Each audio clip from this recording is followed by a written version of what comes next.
And I think we need to start with the overall theme from this week's games being Redemption Sunday across the league. And, you just look at some of the things that happened.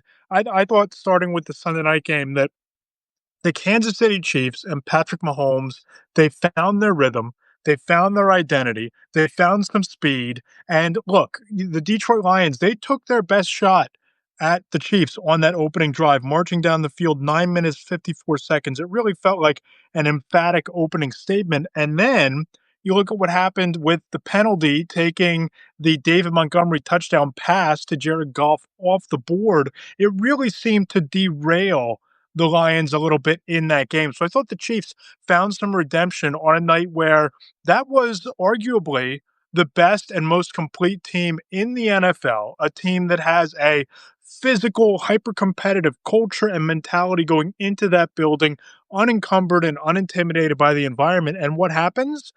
The Chiefs wind up running them out of the building 30-17. Patrick Mahomes goes off with three touchdown passes. He runs for a touchdown. And that was the most complete effort that we've seen from the Chiefs. And I wrote it in Monday's Four Downs column, which you'll be able to check out Monday morning. It really felt like the Lions awakened a lot of what had been missing for Kansas City so far this year, and they looked as dominant tonight as we've seen all year so far this season. And you project that out, they have the eighth most difficult schedule the rest of the way, Kansas City does. So you look at what they are. If they play the way they did tonight, when you're getting Rashee Rice back next week, and it really feels like the Chiefs not only are back, but they're going to be at the top of the conversation in the AFC. But, a franchise that got some redemption of its own over the last couple of weeks is the New England Patriots. And they went down today where you could easily have excused a letdown after the emotional Super Bowl type of a game last week in Buffalo, taking down the Bills. I know it's New Orleans. I know that it's a bit of a sleepy opponent that just knocked off the Giants last weekend. But off the emotional high of Sunday night, I thought the Patriots and Mike Vrabel and certainly Drake May checked another box. Going down there, not letting the emotions of last week carry into this week.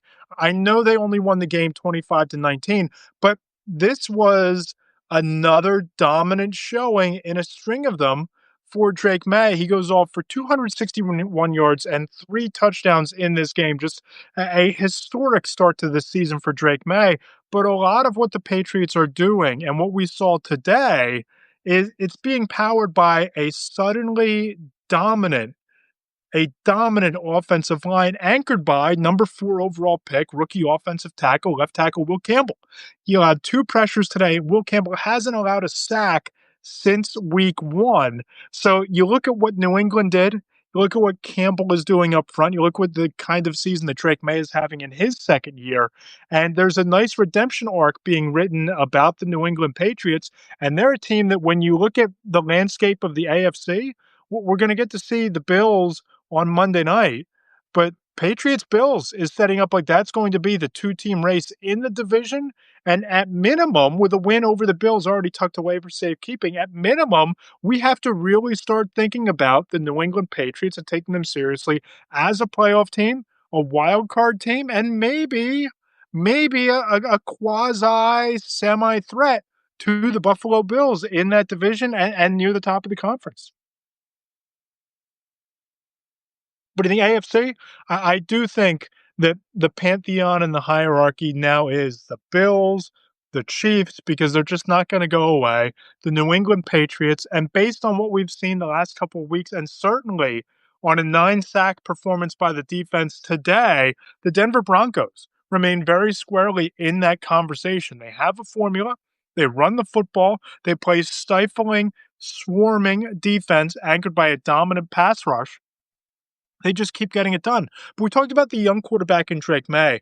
I think it's worth touching on three veteran quarterbacks who are walking down a well-worn path of late career redemption. And you got to start with Baker Mayfield down in Tampa Bay. Just continues to find ways to succeed. We've seen them come back and win in comeback fashion.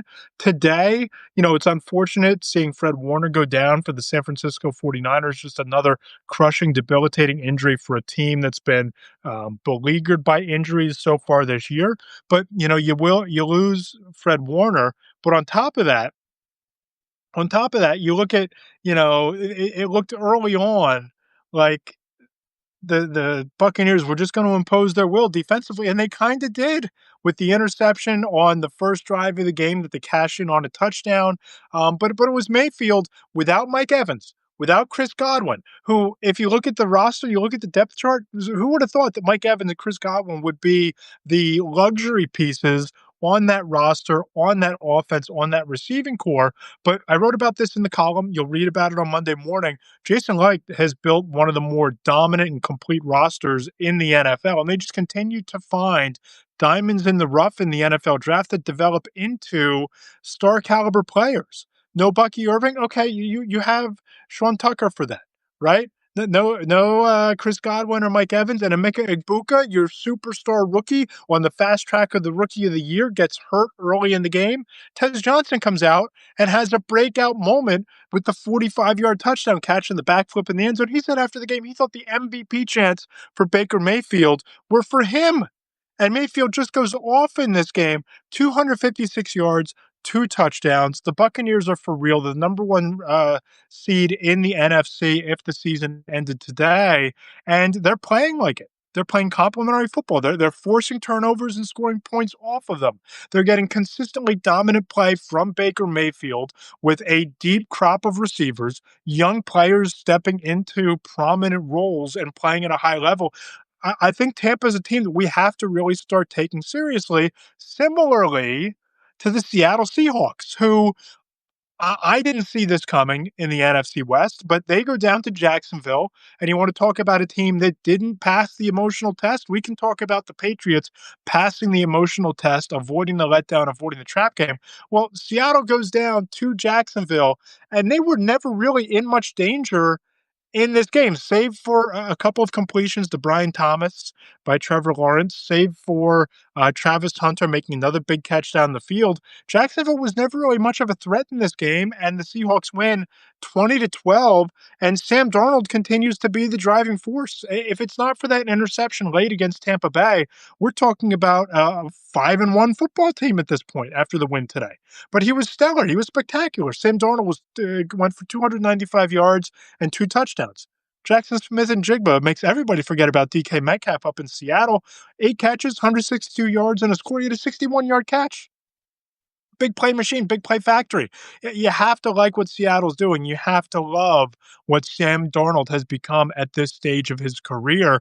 And if we want to talk about the latter stage renaissance and the path that guys like Baker Mayfield and Jared Goff are walking on, you have to open the gate and let Daniel Jones into that conversation. He's now over 1,500 passing yards on the season, and just another dominant performance today against the Arizona Cardinals. 22 of 30, 212, two touchdowns, one interception, a 101 passer rating, and he also added 5 carries for 20 yards on a rushing score.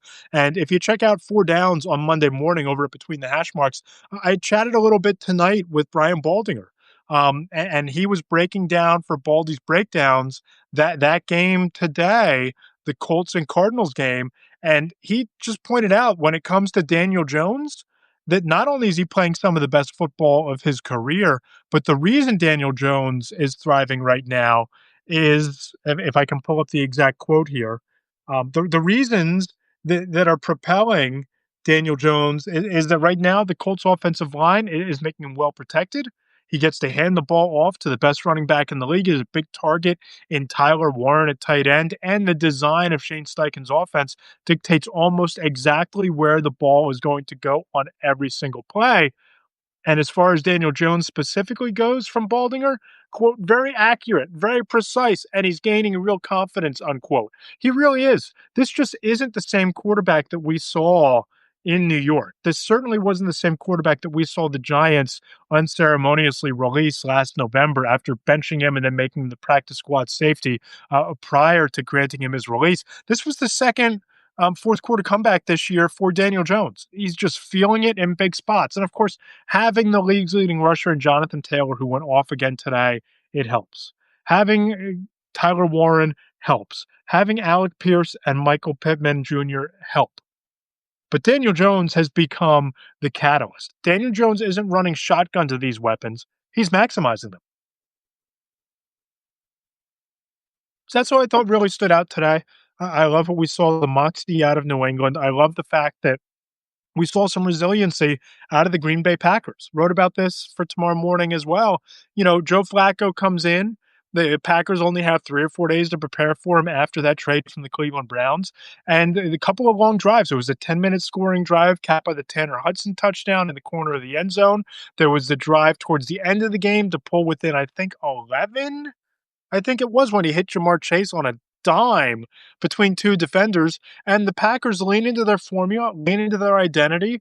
They ground and pound the rock with Josh Jacobs. They hit Tucker Kraft in a big spot, who just bulldozes a safety into the frozen tundra in what seemed as much an attitude adjustment for the Packers and their offense and a bit of a wake up call for that group as it did the insurance touchdown at the end of the game. But I like what the Packers did. I think that they were dominant in all phases. Still some things to clean up. They let Flacco and the Bengals hang around, a team that really had no business hanging around. But if Matthew Golden's speed continues to become the spark for big plays, if Jordan Love continues to be efficient down the stretch and build that chemistry with Matthew Golden, who had 96 yards, career high for him today, and they continue to play a physical brand of football with Kraft and Jacobs, the Packers are going to be fine. The Packers are going to be one of those teams that's in the mix in a wide open NFC where, let's face it, guys, there are not any real complete teams, not a lot of dominance on that side of the bracket. But it was a fun Sunday. I thought we learned a lot.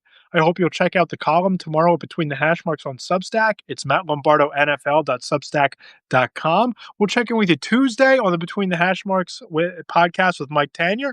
I'm Matt Lombardo. We'll talk to you this week.